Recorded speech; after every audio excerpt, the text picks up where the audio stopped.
Looks like between yesterday and today, we gained 10 more subscribers. Let's go. If you're not part of the YouTube train, by the way, you should totally subscribe. It's free. It's also really easy. You just hit a button, boom, it's done. Anyway, we're going to go over to Trent now. Trent asked this really good question. Topical, Trent. I saw the news myself over the weekend.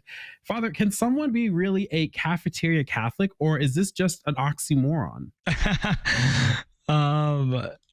So I would say yes and no. What we mean when we say Cafeteria Catholic is a real thing. What we mean is somebody calls themselves Catholic. They pick and choose which aspects of Catholicism that they want to endorse and or live out. That's basically what we mean when we say Cafeteria Catholic.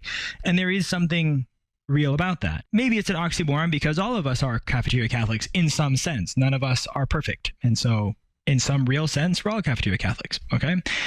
In another sense, okay, wouldn't be right to call somebody a Cafeteria Catholic because you're either Catholic or you're not.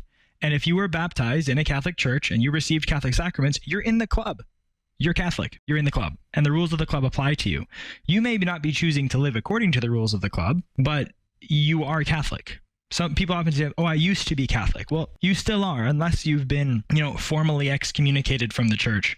You are still considered a Catholic, canonically. So even somebody who is a Cafeteria Catholic who sort of picks and chooses how they want to live out their faith, we can use that term in a way that does have meaning. We wouldn't want to mean that somehow they're less Catholic than somebody who's living out the faith more fully, because we all fail.